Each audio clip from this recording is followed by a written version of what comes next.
আসসালামু আলাইকুম everyone, welcome back to Tanis kitchen ব্লগে সবাইকে স্বাগতম। আজকে তৈরি করে দেখাবো আমার স্পেশাল মাটন বিরিয়ানির রেসিপিটা। এই রেসিপিটা আমার ঘরের সবারই খুবই পছন্দ, তাই ভাবলাম আপনাদের সাথে শেয়ার করি। চলুন রেসিপিতে ফিরে যাই। আজকে মাটন বিরিয়ানির জন্য এখানে গরুর মাংস লাগছে 2.5 কেজি।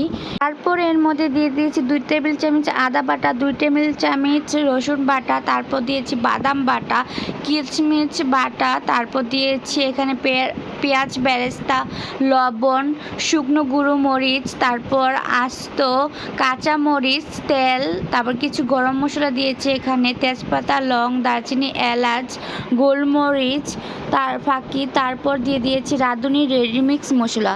এগুলো ভালোভাবে হাতের সাহায্যে মিশিয়ে নিব। তারপর টক দই ফেটিয়ে এর মধ্যে দিয়ে দিব। সবগুলো হাতের সাহায্যে মেখে আধা ঘন্টার জন্য রেস্ট রেখে দিব। আপনার কাছে যদি সময় না থাকে তাহলে সাথে সাথেই রান্না করতে পারেন, কোনো সমস্যা নেই। আমি আধা ঘন্টা রেস্টে রেখে আমি মাংসটা বসিয়ে দিয়েছি ঢাকনা দিয়ে ঢেকে। একটু পর পর নেড়ে দেবো যাতে তলাতে না লেগে যায়। এই তো আমার এই মাংসটা বেশিক্ষণ লাগেনি রান্না করতে, প্রায় 30 মিনিটের মতো লেগেছে রান্না করতে। এই তো আমার কমপ্লিট হয়ে গেছে মাংস রান্না করা। যখন দেখবেন ঝোলটা গাঢ় হয়ে গেছে আর উপর থেকে তেল ভেসে গেছে, তখন বুঝবেন যে মাংসটা রান্না করা কমপ্লিট হয়ে গেছে।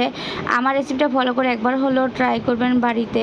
আমার মাংস রান্না করা শেষ। তারপর একটা হাঁড়ি বসিয়ে দিব। হাঁড়িতে পরিমাণ মতো তেল দিয়ে দিয়েছি। তেলটা গরম হওয়ার পর পেঁয়াজ কুচি দিয়ে দিয়েছি। তারপর দিয়ে দিয়েছি কিছু গরম মশলা। তারপর ধুয়ে রাখা সুগন্ধি চাল দিয়ে ভালোভাবে ভেজে নেব।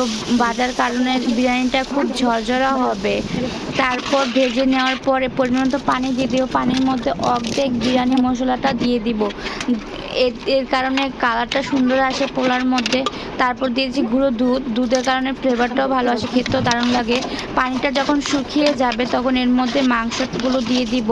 মাংসগুলো দেওয়ার পর এখানে নেড়ে ভালোভাবে চালের সাথে মাংসটা মিশিয়ে দিতে হবে। তারপর দিয়েছি গোটা কাঁচামরিচ দিয়ে দিব। এর থেকে ফ্লেভারটা খুবই ভালো আসবে। তারপর এর মধ্যে দিয়ে দিয়েছি আগে থেকে বেঁচে রেখেছিলাম আমি আলুগুলো এখানে আমি ছড়িয়ে দিব।